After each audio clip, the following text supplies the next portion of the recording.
Hey everyone, so I have this fabric that I want to turn into a scarf. So that is the project that I'm going to be showing today. I have that, I can't remember how many yards I got of this. I want to say maybe just probably 2 yards of it. So that's what I'm going to be using. I also picked up some fun pom-poms in different colors. And then of course we're going to be using our scan and cut over there to be able to cut out some type of decor. Now I'm thinking snowflakes because I think this would be really cute to be a winter project. So that is what my plan is right now. So let's just see how it all works out. Okay, so the first thing we need to do is to cut this to the length that we want. So you could use a tape measure to be able to do that, or look at a scarf that you already own, measure that for how long you want, or even the width as well. So I'm gonna get this cut out for my preference, and then we'll continue on.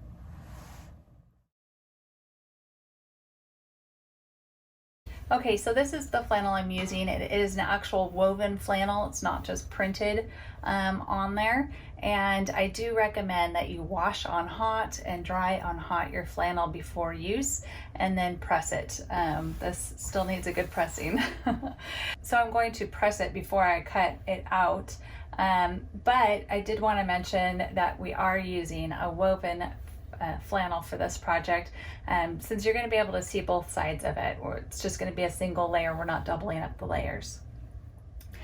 So another thing I wanted to mention is that you can cut on one of these lines that runs parallel to your selvage edge.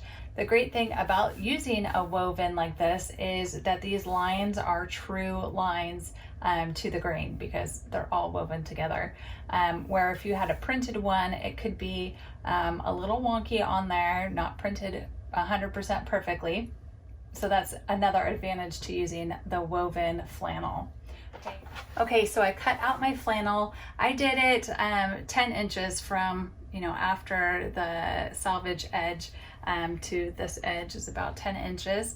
And I just left it the whole width of my fabric.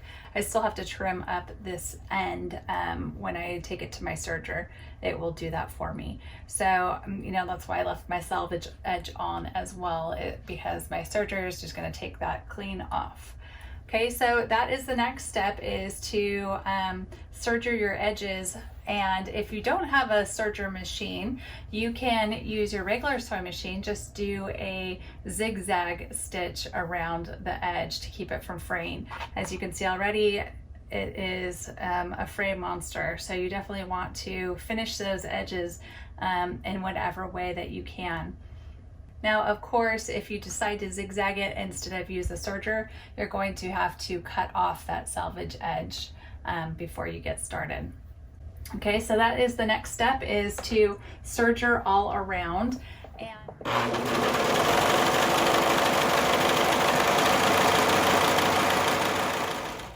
Okay, so I finished serging the edges of my scarf, and now I need to cut out some snowflakes.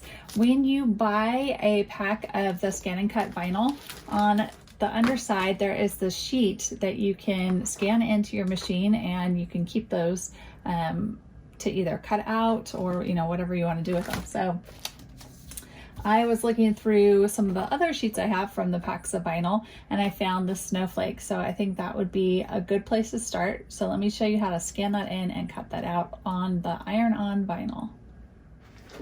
Okay, so I'm gonna take this and put it on a well-used mat. This is a standard mat that I'm using, but a low-tack mat would work as well. And so would the actual scanning mats for your machine. So if you happen to have one of those, you can use that. I know a lot of you don't, so I wanted to show what you could use instead. So you don't really have to line this up how I did. You can just, as long as it's stuck on your mat, you're good.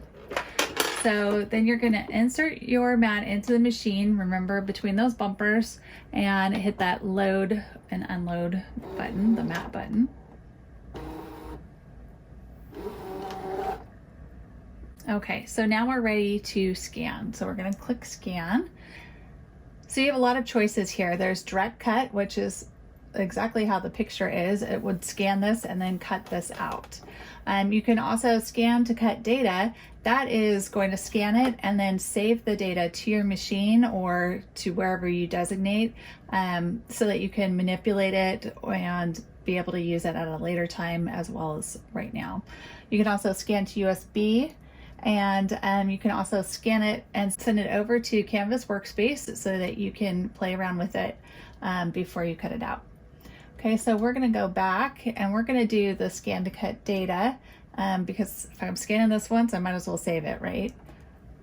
So then it comes up exactly with the instructions to put your paper onto a mat and then press start to scan. So right here is that little wrench, and it gives you some options. I already have mine set for a 12 by 12 mat, and I have it in color recognition mode. I could also click on it and change it to black and white since I am scanning in black and white. Click OK and start. Now the project I was doing before this one, I was cutting 3mm felt. So I had to raise up my scanner to be able to use it.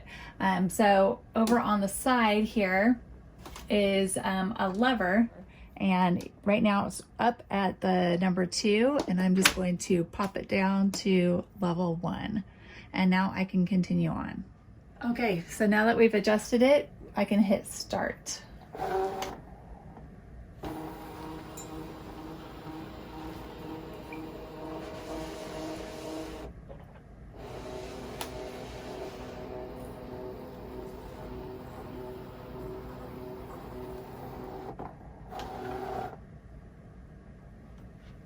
Okay, so right now it's processing all of the data that it captured.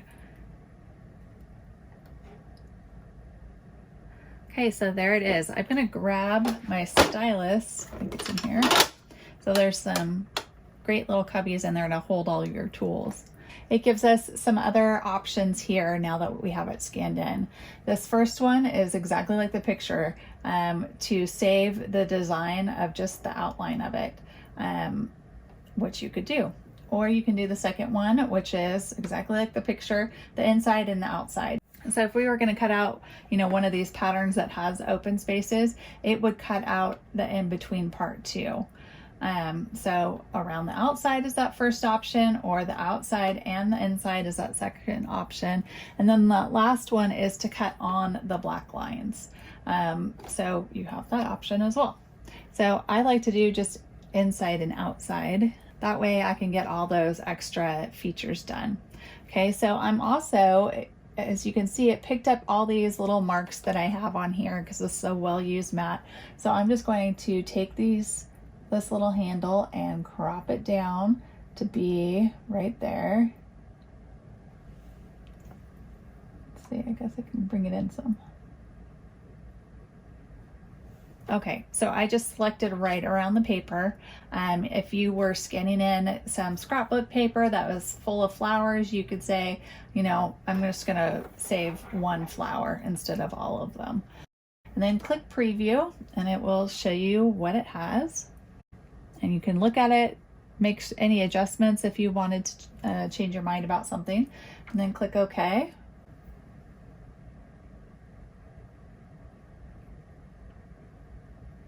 And I am going to save it to my machine just to make it easier so I don't have to go over to my computer because I'm already standing right here.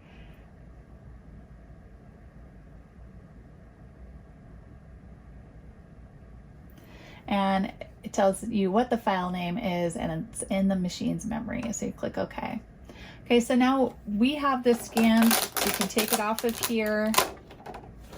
We can also get rid of the screen, and we do that by pressing that home button. And it'll say, are you sure you want to delete it? Now that's not asking, do you want to delete the file that you just created? It's saying, do you want to delete everything that's on the screen?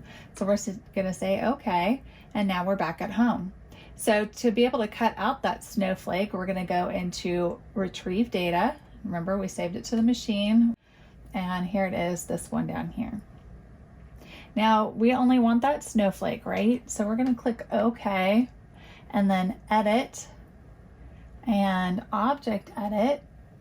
Okay, so we can see all of our designs on here. We just need this snowflake. So in fact, I'm gonna select it and you can see it put a red box around it, and I'm gonna move it over here so that I can get rid of everything else. So I'm just gonna click OK, and I'm gonna go over to here where those three boxes lit up red.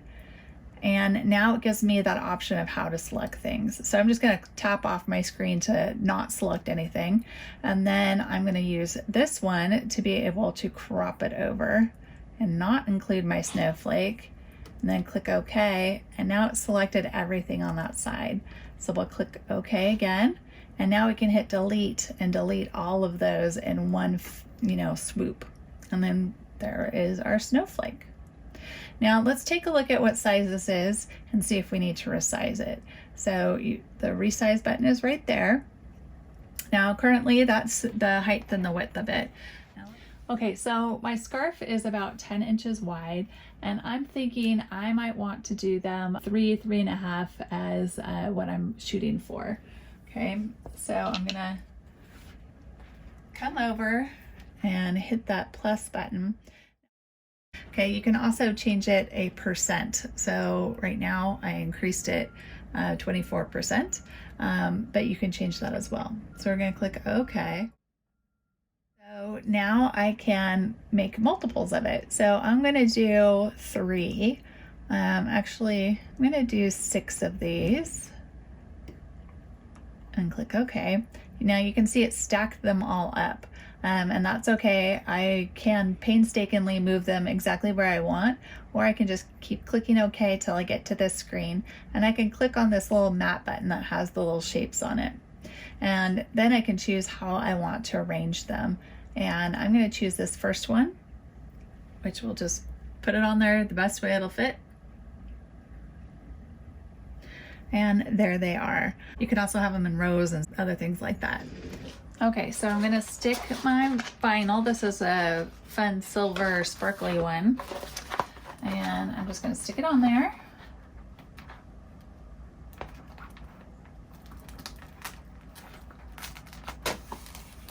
And I'm gonna use my roller to just smooth it on there.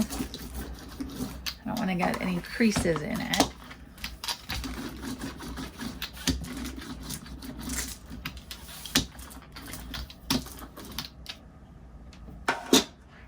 Okay, now we're gonna do some kitty removal.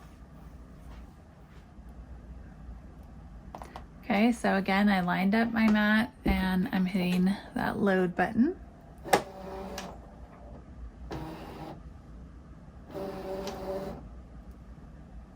Okay, so I have my design okay, so I'm gonna click OK and OK again and select cut. We're cutting through both layers because we don't have pieces to keep together. So double check your settings. Everything looks like it's good. Your vinyl is stuck on here, so you can go ahead and hit start.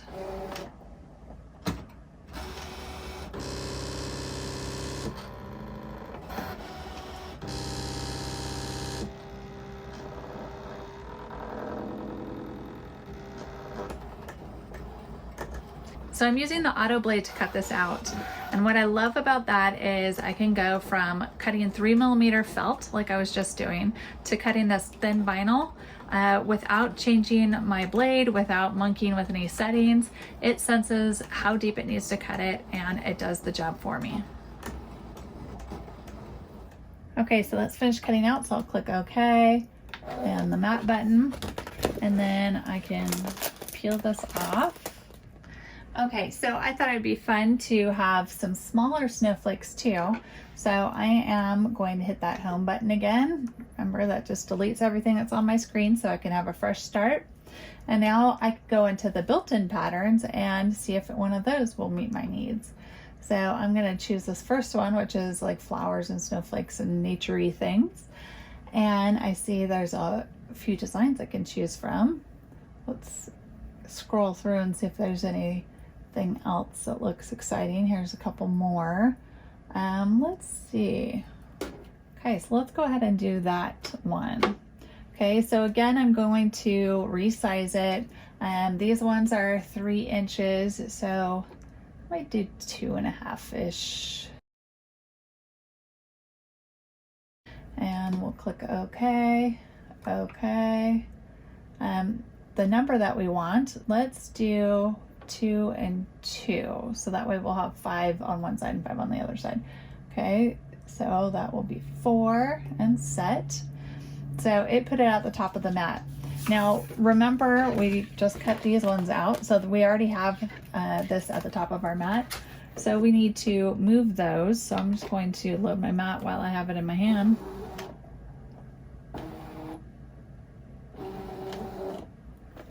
Now, of course, I can select it and then drag it down to the bottom. You could do that, especially if we only have 4. Or you can go in and scan your mat first.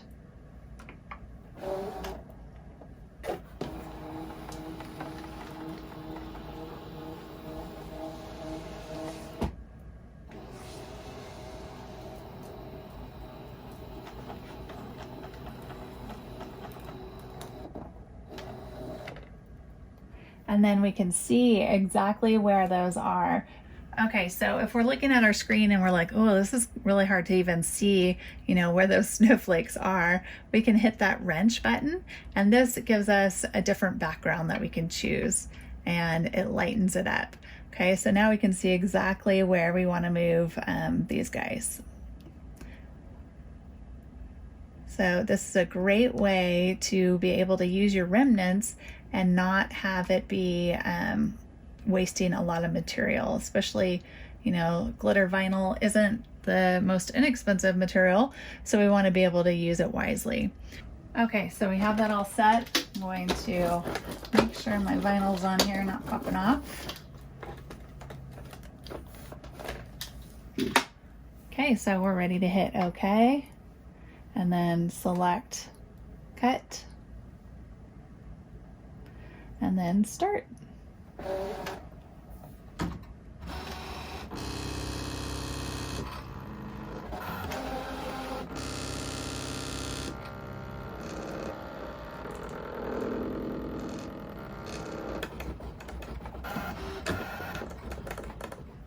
Okay, so that's finished cutting. Let's pull it out.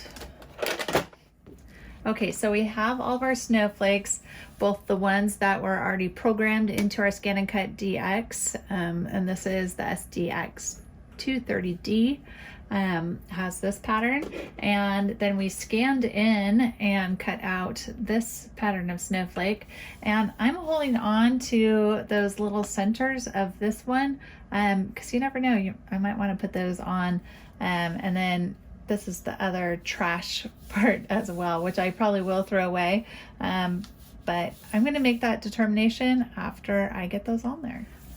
Okay, so I have the bottom of the scarf that I need to figure out what to do with. I'm going to start off by serging across the bottom just to clean that up. And then I want to use this one at the bottom. Now, of course, you can do this however you want. You can just sew this on, or even glue it on with fabric glue. And then you can be able to see it from both sides. I don't love this big blue block at the bottom of this. I think it's just a little bit too much. So what I'm going to do is fold this over on it and then sew across. And I'll probably have to do, both sides of the band. So then it will sandwich it in there. Hopefully you can see. And both sides will be covered up by that. And then you'll just have these little dangly balls hanging down. Okay, so after I get that on there, then I'll figure out the placement of all of my snowflakes.